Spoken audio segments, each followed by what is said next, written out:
Goeiemôre, baie welkom by vandag se oordeenking. Kom ons buig net die hoofde saam in gebed.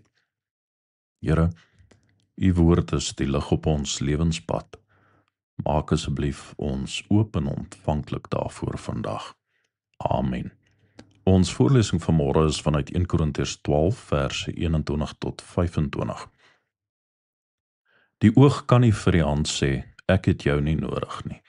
Die kop kan weer nie vir die voete sê, ek het julle nie nodig nie.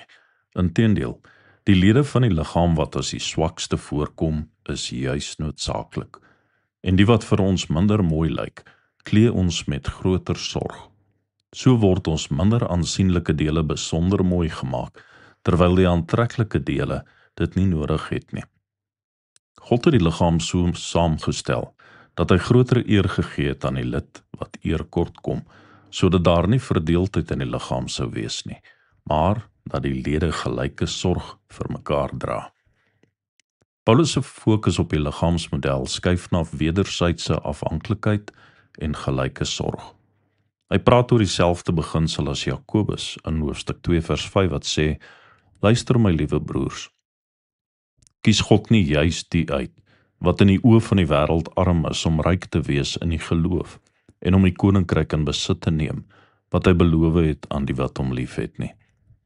Die kerklike liggaam word geskets as 'n ruimte waar menswaardigheid in kontras met wêreldse idees herstel kan word.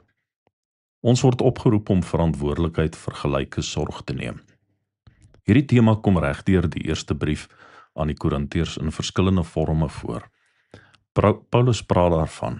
Hy sê dat leerstellige versorging nodig is regdeur die hele brief. Ook versorging oor gewetenssake in hoofstuk 8 tot 10. Versorging deur diensbaarheid vir ander as ons kyk na hoofstuk 9. Hy praat oor versorging deur gelykheid by die nagmaal in hoofstuk 11.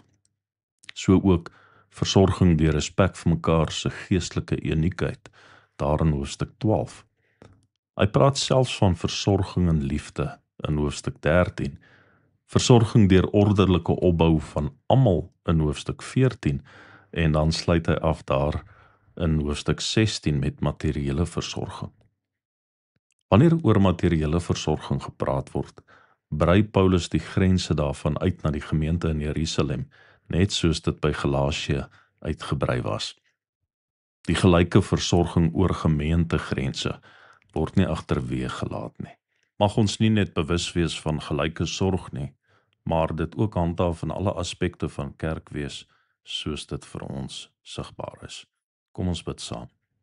Here, verdiep en versterk asseblief ons toepassing van gelyke sorg in u liggaam. Amen.